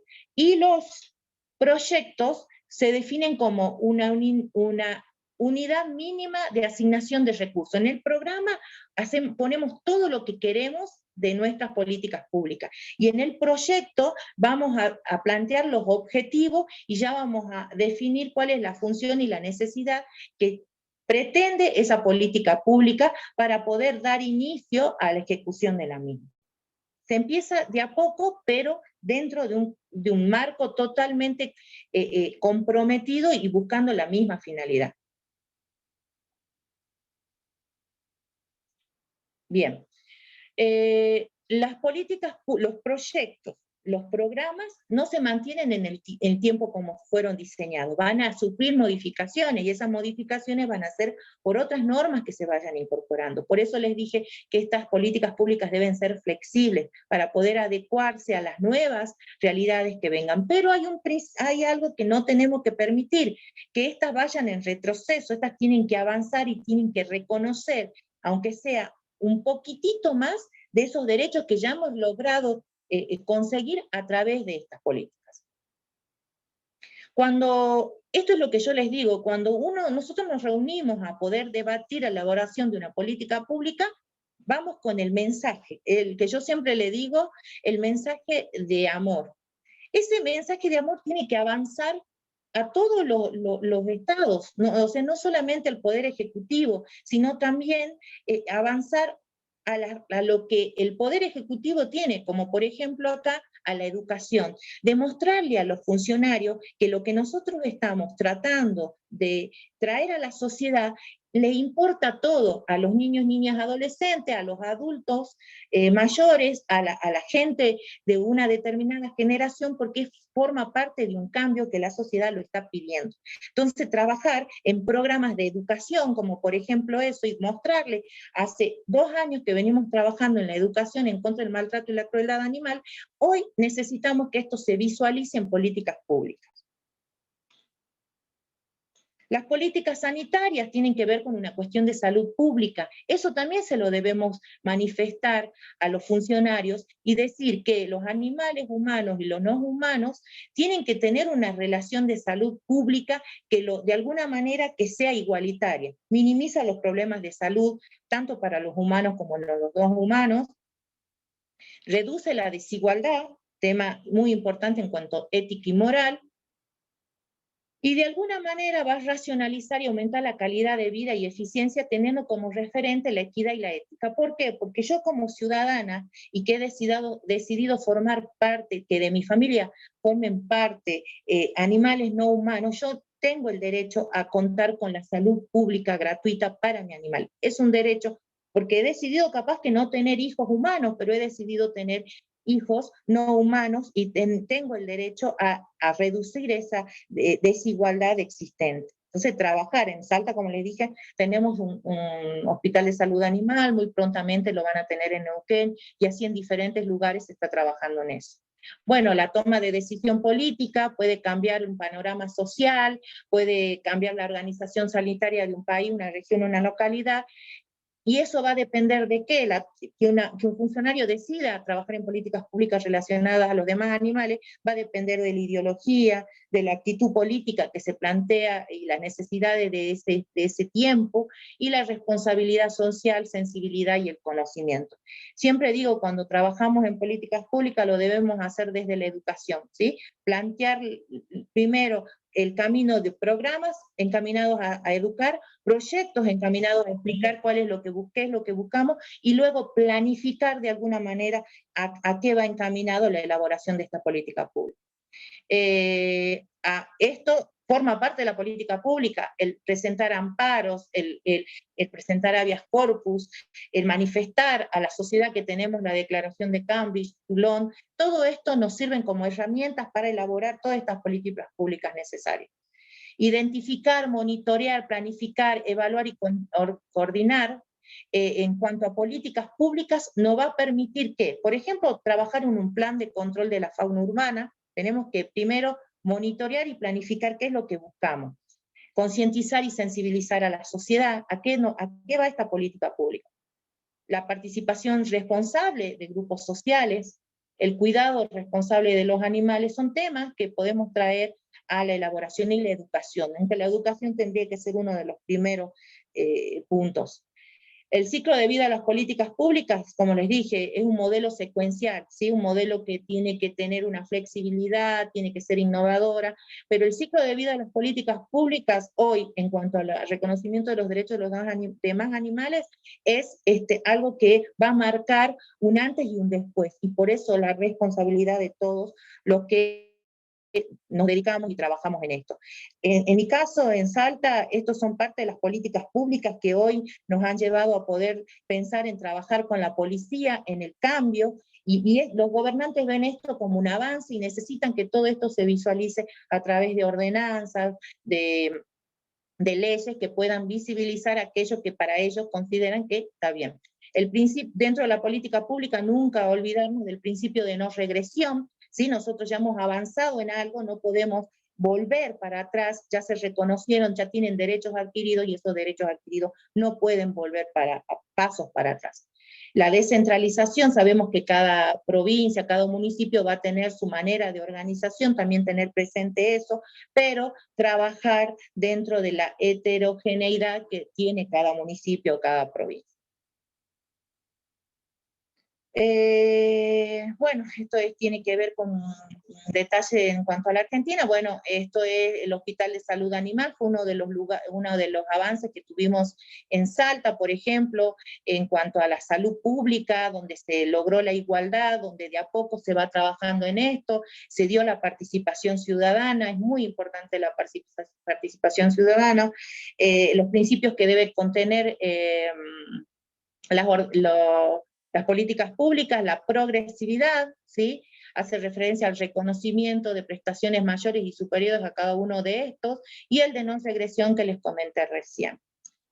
En cuanto a la responsabilidad del Estado, el Estado es responsable en cuanto a la salud del animal, ¿sí? Eso lo tienen que tener siempre presente en cualquier elaboración de políticas públicas, y las razones que tienen que ver con aspectos normativos y aspectos doctrinales que son explicados dentro de los fundamentos que logramos al momento de elaborar las políticas públicas. Siempre van a haber, obviamente, según quien las realice, consideraciones utilitaristas, antropocéntricas, egocéntricas, perdón, y en nuestro caso, consideraciones morales y éticas apuntadas siempre a la cuestión abolicionista, ¿sí? La Organización Mundial de la Salud también habla de un estado de completo bienestar físico y mental social en cuanto a la salud pública, con una mirada antropocéntrica, lógicamente, en cuanto a la conexión y el derecho.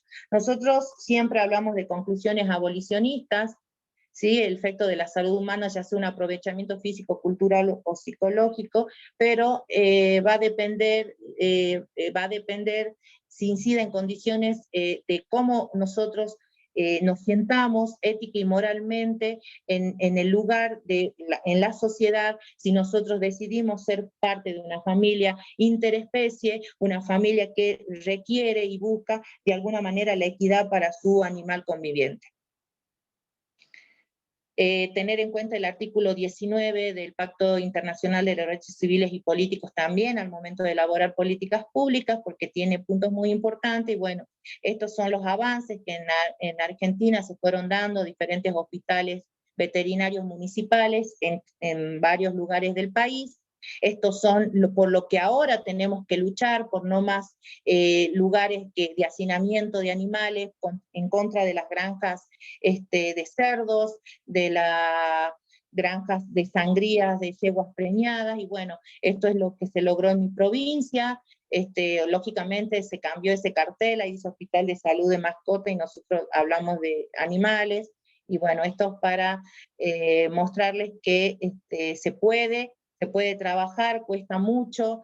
Un convenio en época de COVID, se trabajó en un programa de respeto, erradicación de la violencia y la crueldad animal, encaminado a trabajar en las escuelas, en el municipio, en la sociedad, donde de alguna manera lo que se busca es concientizar. La educación es el paso, creo que el camino correcto para lograr este cambio de paradigma y poder evolucionar en el respeto de los demás animales. Muchas gracias, Carmen, por una excelente y muy completa exposición que nos deja actualizada con respecto a este tema desde el punto de vista del derecho argentino. Para continuar con nuestro programa, vamos a pasar a una breve ronda de preguntas a nuestras expositoras. Hay algunas preguntas para Florencia. No sé si Florencia se encuentra por ahí. Aquí estoy. Sí, hola, hola. Aquí hay algunas preguntas. Muchas gracias, Florencia. Me quedó la duda respecto a cómo ha sido la aplicación de sanciones por parte de los jueces de policía local. ¿Han tenido éxito o se han planteado opciones de otras autoridades en la materia como tribunales ambientales? Ya.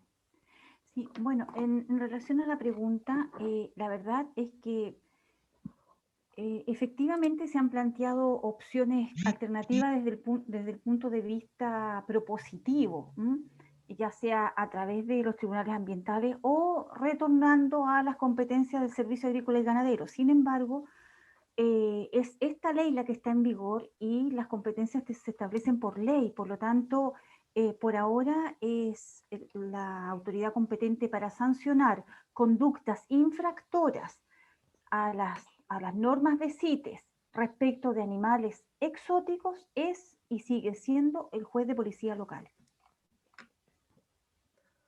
Muchas gracias, Florencia. Hay una pregunta que me parece que es para Carmen. Pregunta Honoria.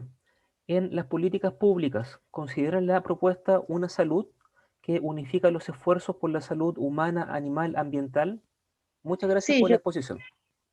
bien, sí, yo considero que se puede trabajar por una sola salud, siempre buscando, lógicamente, el abolicionismo, ¿no? Trabajar en considerar de manera ética y moral a los animales y terminar con este bienestarismo que en cuestiones de políticas públicas es a lo que siempre los funcionarios van encaminados. Tenemos que trabajar en el cuidado del medio ambiente, en el cuidado de nuestra salud en cuanto a nuestra, ¿qué es lo que sufrimos hoy más que nada? Hoy sufrimos el estrés, y el estrés que tenemos todos es no solamente por el hecho de una afección física, sino también es por una afección de ver tantas cosas malas, un planeta que se nos está destruyendo, que estamos perdiendo, y animales que, como dijo escuché una participante que dice que se implementó aún más durante la pandemia el maltrato y la crueldad animal. La verdad que para quienes somos sensibles, creo que todos aquí lo somos, esto del maltrato, el poder ver noticias, nos ha afectado terriblemente en nuestra salud y tenemos derecho a vivir bien. Entonces forma parte de todo, ¿no? Siempre con una mirada, lógicamente yo no soy bienestarista, tengo una mirada totalmente abolicionista. Muchas gracias, Carmen. Hay otra pregunta para usted. Pregunta Isabel. ¿Cómo se puede encaminar al abolicionismo en las políticas públicas? Y empezar por ejemplo, por la alimentación. Yo sé que es un cambio, el veganismo es un cambio que a todos nos costó, y a quienes todavía no lo están haciendo, que se informen cuáles son los beneficios, qué es lo que nosotros le aportamos al planeta en el cual vivimos, qué es lo que nosotros estamos comiendo, qué es lo que nosotros estamos produciendo al comer y al consumir y al estar dentro de la industria cárnica, y todo eso va a ir de a poco, lógicamente, ¿no? Es un camino difícil, pero el hecho de ir haciendo pasito a pasito esto, vamos a lograr políticas públicas. Por ejemplo, en Neuquén se están trabajando, colegas de Neuquén están trabajando en una alimentación saludable, en políticas públicas que puedan llevar al Estado la educación saludable. ¿Cómo llegamos a la educación saludable? Implementándolo en las escuelas, en las instituciones, que se pueda consumir algo sano que no perjudique. Y eso de a poco va a ir generando de igual, ¿no? De todas maneras, los niños, casi la gran mayoría hoy por hoy, vienen con un cambio de mentalidad y no les está costando tanto este cambio al vegetarianismo por ahí, que es el primero de los pasos al veganismo, como a los adultos, ¿no? A las generaciones nuestras, que sí les ha costado y les está costando, pero no es imposible. Muchas gracias, Carmen, por una completa respuesta frente a esa pregunta, que es una de las preguntas centrales quizás en torno a estos temas. Hay una última consulta que tenemos para Florencia. Pregunta Constanza. Me quedó la duda de cómo se mantiene al día los listados de animales para CITES para la importante función que cumple. Ya. A ver, bueno, hay una lista, que es una lista única, por supuesto de carácter internacional, que se va modificando de acuerdo a, digamos, el estado del arte en materia del conocimiento que se tiene de las distintas especies, y además a proposición de los respectivos países miembros de CITES. Es decir, se presentan proposiciones de modificación de los apéndices, y por supuesto existe todo un procedimiento formal para solicitar esta modificación. Por ejemplo, hace algunos pocos años atrás, algunos países de África presentaron una propuesta para sacar o retirar algunas subespecies de elefantes del apéndice 1 de CITES, para efectos de poder autorizar la caza deportiva, por ejemplo. Y esto se hacen votaciones a nivel mundial y se generan además bandos, etc. Entonces, por supuesto, no todas las propuestas son así de controversiales, digamos, pero es así. Se presentan propuestas de modificación para poder ir actualizando estos apéndices. Una pregunta, Florencia, que me surgió ahora que comentó esto, es algo muy cortito. ¿Quiénes forman parte de este panel de expertos? Porque es un panel de expertos, ¿no es cierto?, el que integra CITES, que toma estas decisiones. Sí. Lo que pasa es que el organigrama de CITES es un organigrama de carácter administrativo que está compuesto por la Secretaría CITES y además por los comités permanentes. Y estos comités permanentes son los comités permanentes de flora y fauna. Hay un comité permanente de fauna que se reúne ahora este año y hay un comité permanente de flora. Y estos comités están conformados por países que a su vez se hacen asesorar por expertos. O sea, digamos, pueden ser expertos contratados por los mismos países, digamos, o también pueden ser incluso organizaciones no gubernamentales expertas o técnicamente competentes en determinadas materias. Muchas gracias, Florencia. Bueno, con esta respuesta terminamos la sesión de hoy. Le quiero dar las gracias tanto a Carmen, Florencia, a Dubán por sus excelentes exposiciones que nos dejan muy actualizados en cada uno de los temas que ellos expusieron. Los quiero invitar también para nuestra última sesión de la próxima semana, del próximo día miércoles 19, a partir de las 16 horas, hora de Chile, donde vamos a analizar los avances más recientes desde el punto de vista de la jurisprudencia en Latinoamérica en materia de protección de los animales no humanos. Así que los dejo invitada para el próximo día miércoles para nuestra última sesión. Que tengan una excelente semana. Nos vemos.